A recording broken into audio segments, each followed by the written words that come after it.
Bea Alonzo superyaman ng bagong boyfriend. Umuugong ngayon sa social media ang balitang may bagong pag-ibig na naman ang kapuso actress na si Bea Alonzo.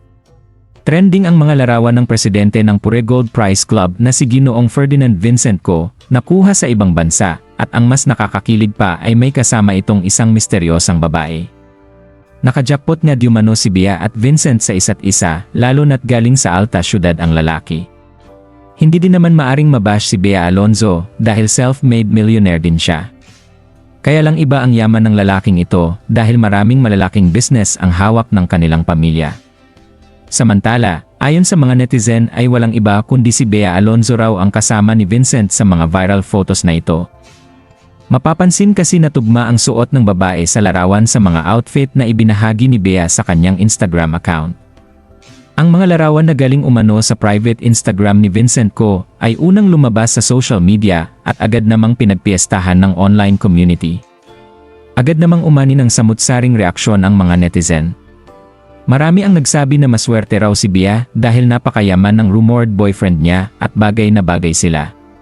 Finally, nahanap na rin siguro ni Bea ang lalaking para sa kanya. Saad ng ilang comments.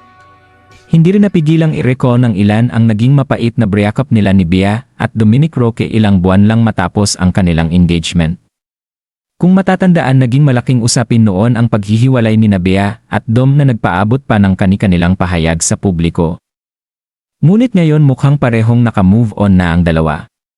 Kung totoo man ang balitang ito, tila masayang chapter ito sa buhay pag-ibig ng kapuso star. Ang tanong ng lahat ngayon, ito na nga ba ang lalaking itinadhana para kay Bea Alonzo? Maraming fans kasi niya ang umaasa na ito ang lalaking itinadhana sa kanya.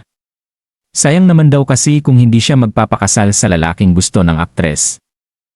Samantala, tiwala naman ang kanyang fans na tama ang desisyon ng dalaga. Sabi nga ng ilang sa netizens, mas bagay silang dalawa dahil mas matangkad na onti ang lalaki ngayon.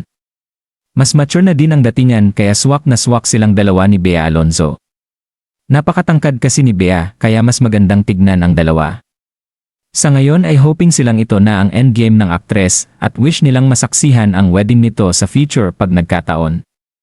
Anong masasabi niyo sa balitang ito? Comment down below. Maraming salamat sa panonood at huwag kalimutang mag-subscribe for more videos.